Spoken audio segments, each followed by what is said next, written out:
Allez, on oublie tout de suite les souvenirs des cours de maths un peu poussiéreux. Aujourd'hui, on part à la recherche d'un outil, mais pas n'importe lequel. Un outil vraiment puissant, qui répond à une question qu'on se pose tous, tout le temps. C'est quoi le maximum? Comment on fait pour trouver le point le plus haut de quelque chose?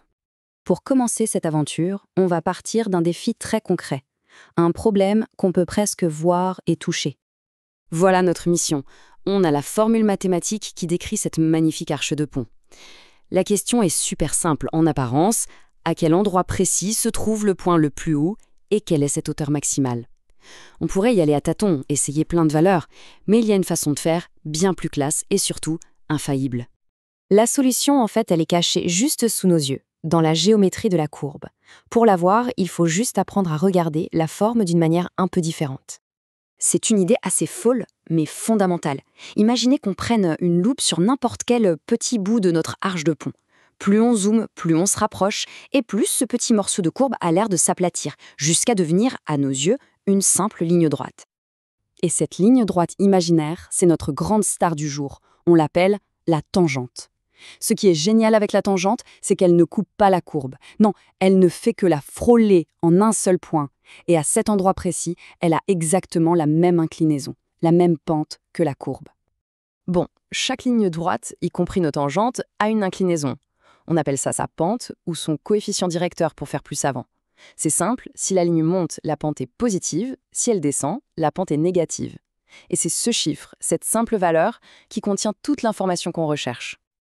Alors, maintenant, appliquons ça.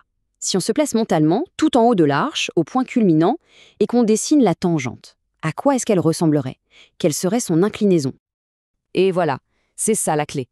Tout en haut, au sommet, la courbe, eh bien elle ne monte plus, mais elle n'a pas encore commencé à descendre. Elle est parfaitement à plat, juste pour un instant. Du coup, la tangente à cet endroit précis, elle est complètement horizontale. Et la pente d'une ligne horizontale, c'est 0. 0! C'est exactement l'indice qu'il nous fallait. Ce concept très visuel de pente de la tangente, il a un nom officiel en mathématiques. Il est temps de mettre un mot dessus. Ce fameux nombre dérivé qu'on note f' de x, ça se lit f' de x, ce n'est rien de plus, rien de moins que la valeur de la pente de la tangente au point x. C'est juste la traduction en langage mathématique de notre idée de départ. Alors là, ce tableau, c'est vraiment le cœur du réacteur. C'est l'idée la plus importante à retenir. En gros, ça nous dit tout sur le lien entre la dérivée et la forme de la courbe. C'est simple. Si la dérivée, notre fameuse pente, est positive, hop, la fonction monte. Si la dérivée est négative, la fonction descend. Et le Graal, ce qui nous intéresse au plus haut point, si cette dérivée est égale à 0, ça veut dire que la pente est nulle. Et ça n'arrive qu'à un seul endroit, au sommet d'une bosse ou au fond d'un creux. Et voilà. On a notre méthode. C'est super de comprendre l'idée, mais bon, comment on passe du concept au calcul?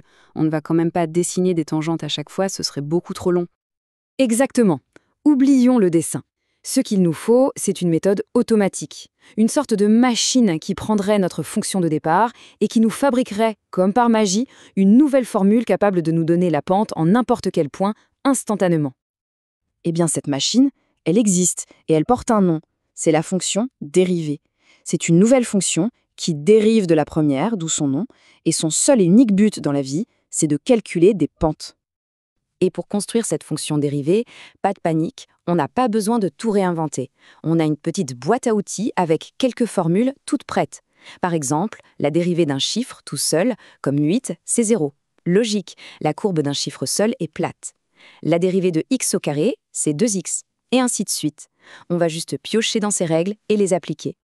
Voici donc notre plan de bataille en 4 étapes ultra simples. 1. On prend notre fonction. 2. On utilise la boîte à outils pour calculer sa dérivée. 3. On cherche où cette dérivée est égale à 0, autrement dit où la pente est plate.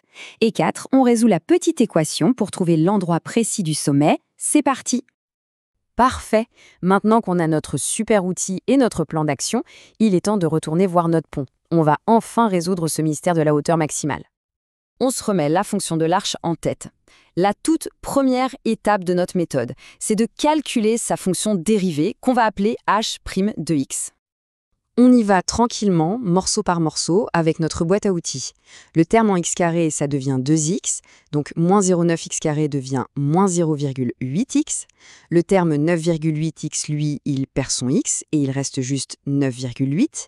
Et la constante, le 8 tout seul, sa dérivée, c'est 0. On rassemble les pièces du puzzle et voilà, h de x égale moins 1,8x plus 9,8. Ça, c'est notre machine à calculer les pentes pour le pont. C'est le moment crucial. On veut trouver l'endroit où la pente est nulle.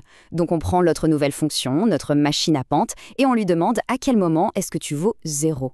Il ne reste plus qu'à résoudre cette équation toute simple pour trouver le x qui correspond au sommet. Et après un petit calcul, la solution tombe. 5,44. Qu'est-ce que ça veut dire ce 5,44 ? Eh bien, ça veut dire que le sommet du pont, son point culminant, il se trouve pile à 5,44 mètres horizontalement du début de l'arche. On a trouvé l'endroit exact. Attention, petite précision, 5,44, ce n'est pas la hauteur, c'est la position horizontale. Pour avoir la hauteur, la vraie hauteur maximale, c'est simple. On doit calculer la hauteur du pont multipliée à cette position précise. Donc, on reprend notre formule de départ et on remplace x par 5,44.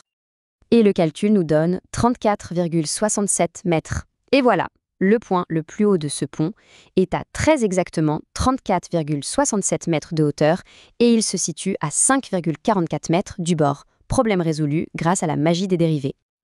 Et le plus fou, c'est que cette méthode ne marche pas que pour les ponts. Loin de là.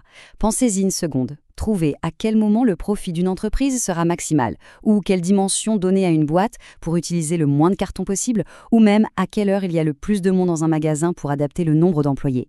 Partout autour de nous, il y a des choses à optimiser, des maximums et des minimums à trouver. La vraie question maintenant, c'est quel serait le prochain problème qu'on voudrait résoudre avec cet outil ?